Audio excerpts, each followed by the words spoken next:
साल 1985 Missouri America का एक खाली सा इलाका। रोड के साइड एक बड़ा सा ग्रीन पार्क दिख रहा है। नाम है रूट 66 स्टेट पार्क। रात को जब लाइट्स ऑफ हो जाती है, हवा थोड़ी ठंडी हो जाती है, तो यही पार्क थोड़ा अजीब लगने लगता है। पेड़ों के पीछे से हल्की सी केमिकल जैसे स्मेल आती है, मिट्टी थोड़ी अलग हो जाती है, और अगर कोई तुमसे कहे कि इस घास के बिल्कुल नीचे एक पूरा शहर दफन हुआ है, जहाँ कभी लोग रहते थे, स्कूल था, चर्च था, तो शायद तुम यकीन ना करो, पर ये सच है। इसी इनविजिबल शहर का नाम था टाइम्स बीच। एक टाइम पर यहाँ पर 2000 से ज्यादा लोग रहते थे, पर फिर यहाँ एक ऐसा भयानक हादसा हुआ जिसके बाद रातों रात यहाँ की पॉपुलेशन 0 पर आ गई। और उसके बाद भी जब कुछ लोग सरकार के आदेशों के बाद यहाँ से नहीं गए, तो सरकार ने सीधा पूरे शहर में आग लगा दी और पूरे अमेरिका के साथ साथ दुनिया के लिए इस शहर को मैप से मिटा दिया गया। पर आखिर क्यों? यहाँ ऐसा क्या हुआ था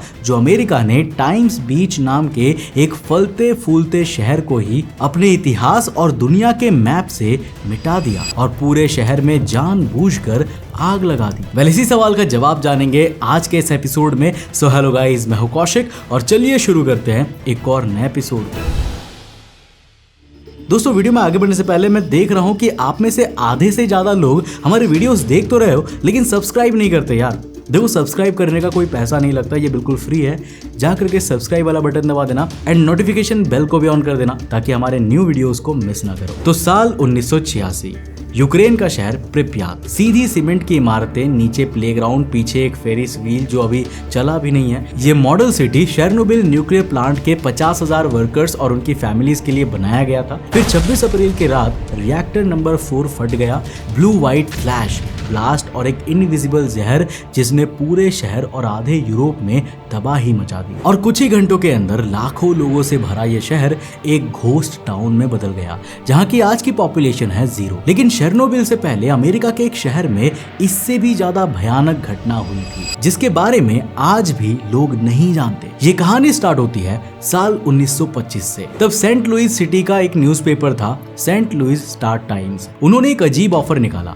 अगर तुम 6 महीने उनका न्यूज़पेपर का सब्सक्रिप्शन ले लो ना, तो तुम्हें मेरामेक रिवर के किनारे एक छोटा सा प्लॉट मिल जाएगा, यानी न्यूज़पेपर प्लस जमीन का कॉम्बो। ये जमीन पहले एक फार्मर के पास थी, न्यूज़पेपर ने उसे सस्ते में खरीद लिया था और छोटे छोटे प्लॉट्स में बांट दिया था, और उसका नाम रखा टाइम्स बीच, जो शहर से लगभग 17 मील दूर नदी के किनारे पर बना हुआ था। शुरुआत में ये जगह परमानेंट घर बनाने के लिए नहीं थी, ये एक हॉलीडे स्पॉट था। गर्मियों में सेंट लुई के लोग यहाँ पर फैमिली के साथ आते, रिवर में फिशिंग करते, बोटिंग करते और ठंडी हवा का मजा लेते। गर्मियों में घूमने के लिए ये एक अच्छी जगह थी। फिर साल 1929 में ग्रेट डिप्रेशन आई। बहुत सारे लोगों की जॉब चली गई, रेंट देना मुश्किल हो गया, इसीलिए कई फैमिलीज सस्ती जमीन पर शिफ्ट हो गई। अब धीरे धीरे टाइम्स बीच एक रियल टाउन बन रहा था। लकड़ी के छोटे केबिन्स की जगह पक्के घर बनाए गए, क्योंकि ये इलाका मेरामेक नदी के पास था, इसलिए कई घर जमीन से थोड़ा ऊपर खंभों पर बनाए गए थे। नीचे खाली जगह और ऊपर रहने का कमरा था, ताकि कभी भी अगर बाढ़ आए तो पानी सीधा घर के अंदर ना आ जाए। समय के साथ यहाँ 4 चर्चेस बन गए, कुछ छोटे बार्स, एक लिकर और फिशिंग सामान की दुकान, एक टाउन हॉल और 7-Eleven जैसा एक स्टोर भी यहाँ पर खुल गया। लोग ज्यादा अमीर नहीं थे, लेकिन सब एक दूसरे से जुड़े हुए थे। लगता था जैसे पूरा शहर एक ही फैमिली हो। लेकिन इस जगह की 2 बड़ी प्रॉब्लम थी, बाढ़ और धूल। पहली प्रॉब्लम थी मेरामेक रिवर का बार बार बाढ़ लाना। छोटी बाढ़ तो यहाँ ऑलमोस्ट नॉर्मल सी बात हो गई थी, क्योंकि घर जमीन से ऊपर बने थे, तो लोग सोचते थे कि थोड़ा पानी आएगा, बाढ़ में साफ कर लेंगे। दूसरी प्रॉब्लम थी धूल। टाइम्स बीच पर इतनी गरीबी थी कि ज्यादातर सड़कें कभी पक्की बनी ही नहीं। यहाँ 20 से ज्यादा मील लंबी कच्ची सड़कें थी। गर्मियों में जब गाड़ी, ट्रक या साइकिल गुजरती, तो पूरी सड़क से धूल का बड़ा सा बादल उठता। ये धूल घर के अंदर तक आ जाती, बर्तन, बेड और कपड़ों पर जम जाती। बच्चे बाहर खेलते तो उनके चेहरों पर मिट्टी चिपक जाते। लोग रोज रोज इस धूल से परेशान रहते थे। टाउन के पास इतने पैसे नहीं थे कि सभी सड़कों को पक्का बनाया जा सके। उन्हें कोई सस्ता तरीका चाहिए था जो धूल को कम कर सके, और यहीं से इस कहानी का असली डरावना हिस्सा शुरू होता है। तो अब थोड़ा सा ना इसका बैकग्राउंड समझते हैं। देखो, टाइम्स बीच से काफी दूर साउथ वेस्ट मिजोरी में एक और छोटा सा टाउन था वेरोना। साल 1960s से 70s के दौरान यहाँ एक केमिकल फैक्ट्री चलती थी। पहले इस कंपनी का नाम हॉफमैन टैफ्ट था, जो वियतनाम वॉर के टाइम एजेंट ऑरेंज केमिकल बनाती थी। बाद में यही factory north eastern pharmaceutical and chemical company यानी नेपाको के नाम से चलने लगी। इस कंपनी ने एक नया केमिकल बनाना शुरू किया, हेक्साक्लोरोफिन। ये एक एंटी बैक्टीरियल केमिकल था जो टूथपेस्ट, सोप और क्रीम्स में यूज होता था। लेकिन प्रॉब्लम ये थी ना कि इस केमिकल को बनाते वक्त एक बहुत ही खतरनाक वेस्ट भी बनता था, डाइऑक्सिन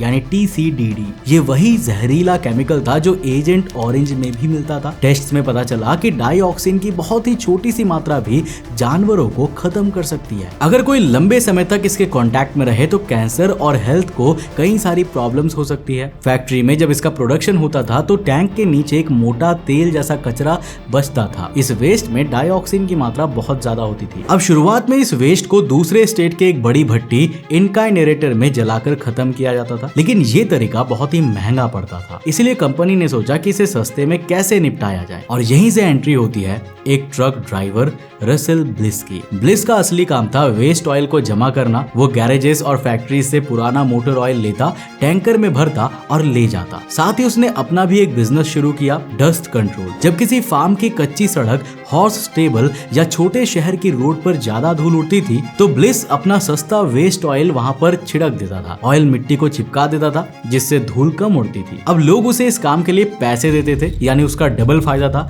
ऑयल भी कहीं गिरा दिया और सर्विस के पैसे भी मिल गए। पर उसे अंदाजा नहीं था कि वो ये करके अमेरिकन हिस्ट्री के एक बहुत बड़े डाइटर को जन्म देने वाला है, जो एक पूरे शहर और हजारों फैमिलीज की जिंदगी जल्द ही बदल देगा। सबसे पहली वार्निंग एक हॉर्स स्टेबल में मिलती है। तो साल 1971 में मॉस्को मिल्स के पास शेनादोआ स्टेबल्स नाम की जगह पर ब्लिस ने राइडिंग अरीना में ऑयल स्प्रे किया। सिर्फ कुछ ही दिनों में अजीब चीजें होने लगी। छत पर बैठने वाले बर्ड्स मरकर नीचे गिरने लगे, घोड़ों के बाल झड़ने लगे, उनकी स्किन पर छाले पड़ गए, वो कमजोर हो गए और कई घोड़े मर गए। उस अस्तबल की ओनर को शक हुआ कि प्रॉब्लम ऑयल में है। बाद में टेस्टिंग हुई तो पता चला कि मिट्टी में डाइऑक्सिन का लेवल बहुत ज्यादा था। Case centres for disease control and prevention तक पहुंच गया। उन्होंने मिजोरी में उन सब जगहों की लिस्ट बनाना शुरू किया जहां ब्लिस ने ऑयल स्प्रे किया था, लेकिन सिस्टम बहुत स्लो था। कुछ जगह से जहरीली मिट्टी हटा दी गई पर हर जगह सफाई नहीं हुई। गवर्नमेंट एजेंसीज के पास पूरी जानकारी नहीं थी और कंपनी वाले भी सब सच क्लियरली नहीं बता रहे थे।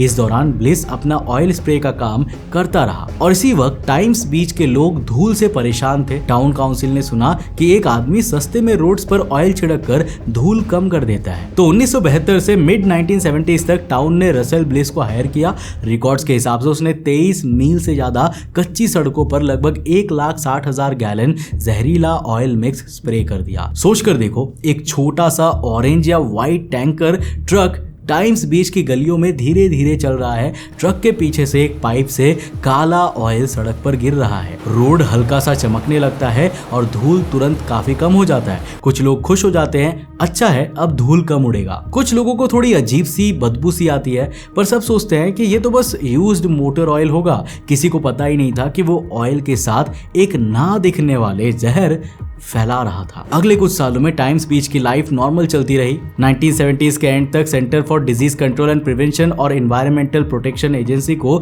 मिजोरी के अलग अलग जगहों पर डाइऑक्सिन के पोल्यूशन की तस्वीर धीरे धीरे समझ में आने लगी। कहीं फार्म्स में, कई घोड़ों के अस्तबल में और कहीं प्राइवेट घरों की जमीनों पर भी कंटामिनेशन मिल रहा था। 1982 में एनवायरमेंटल डिफेंस फंड ने EPA का एक लीक डॉक्यूमेंट पब्लिक कर दिया। उस लिस्ट में मिजोरी के 14 कंफर्म्ड और 40 से ज्यादा शक वाले डाइऑक्सिन साइट्स का नाम था और उनमें से एक था टाइम्स बीच। लोकल न्यूज़पेपर ने जब ये खबर छापी तब रेसिडेंट को पहली बार पता चला कि उनका टाउन एक टॉक्सिक लिस्ट में शामिल है।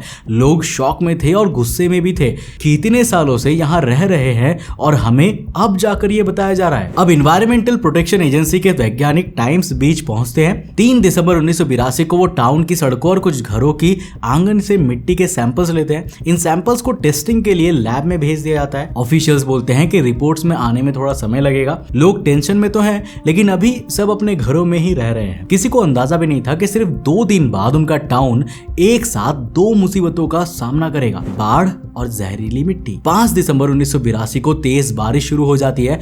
मेरामेक रिवर का पानी तेजी से बढ़ने लगता है। ये बाढ़ टाइम्स बीच के इतिहास की सबसे बड़ी बाढ़ बन जाती है। पानी नदी के किनारे तोड़कर शहर के अंदर घुस जाता है। कई घरों के ग्राउंड फ्लोर तक पानी भर जाता है और कुछ जगहों पर तो सेकंड फ्लोर तक पहुंच जाता है। ट्रेलर्स बह जाते हैं, कार्स लगभग पूरी तरह डूब जाती है, लोगों को रेस्क्यू बोट से बाहर निकाला जाता है और ये सब सिर्फ कुछ ही घंटों में हो जाता है। बाढ़ का पानी सिर्फ नदी का साफ पानी नहीं था, सालों से सड़कों पर लगा हुआ ऑयल जिसमें डाइऑक्सिन मिला हुआ था ना, अब पानी के साथ मिलकर हर तरफ फैल गया था। यह जहरीला पदार्थ सड़कों से उठकर बैकयार्ड्स, गार्डन्स और घरों के नीचे तक पहुंच चुका था। पूरा टाउन एक बड़े जहरीले मिक्सचर जैसा बन गया था। जब पानी धीरे धीरे कम हुआ तब तक एनवायरमेंटल प्रोटेक्शन एजेंसी के लैब रिजल्ट्स भी आ चुके थे। उन्होंने सड़कों और मिट्टी में डाइऑक्सिन की मात्रा चेक की। कई सैंपल्स में लेवल 0.3 पार्ट्स पर मिलियन तक मिला। उस वक्त centres for disease control and prevention कह रहे थे कि 0.001 ppm से ऊपर भी लेवल टेंशन की बात है, यानी यहाँ सेफ्टी लेवल से कई 100 गुना ज्यादा जहर था। सीडीसी ने साफ सलाह दी,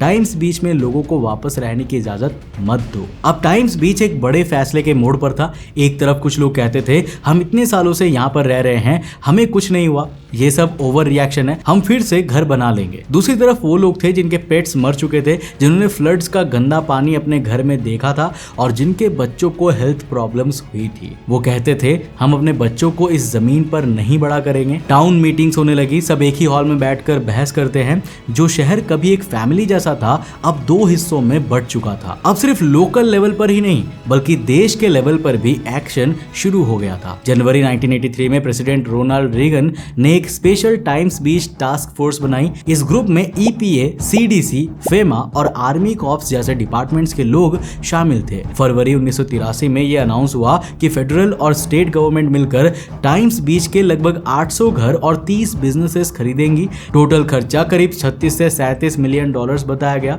प्लान सिंपल था, लोगों को उनके घर का पैसा दिया जाए ताकि वो किसी और शहर में नया घर ले सके। जमीन पर यह प्लान थोड़ा अलग दिखा। गवर्नमेंट के लोग हर घर देखने आए, साइज और कंडीशन चेक की। सिंपल फॉर्मूला यूज करके प्राइस निकालते हैं। जिनके घर पक्के ब्रिक्स के बने थे या थोड़े बेटर बने हुए थे, उन्हें लगा कि उनके घर की वैल्यू बहुत कम लगाई जाएगी। कुछ फैमिलीज ने ऑफर मान लिया क्योंकि उनके पास और भी ऑप्शंस थे। फ्लड से घर पहले ही डैमेज हो चुका था। डाइऑक्सिन की खबर नेशनल न्यूज बन चुकी थी। बैंक लोन और जॉब का प्रेशर अलग था। कुछ लोगों ने लड़ाई की, कोर्ट में केस डाला, लेकिन बाद में कोर्ट ने उनके घर कंडेम करके और भी कम पैसों में ले लिए बिना शिफ्ट होने की एक्स्ट्रा मदद के।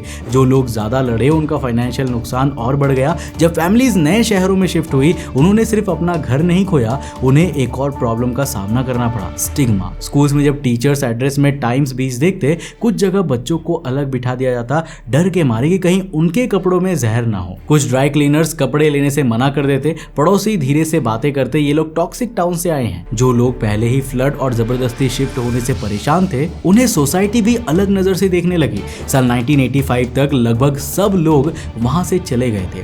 मिजोरी की गवर्नर ने ऑर्डर साइन करके टाइम्स बीच को ऑफिशियली खत्म कर दिया। मतलब कानूनी तौर पर शहर अब एग्जिस्ट ही नहीं करता था। आखिरी घर भी खाली हो गया। गलियों में सिर्फ टूटे हुए शीशे, झाड़ियां और खामोशी बच गई।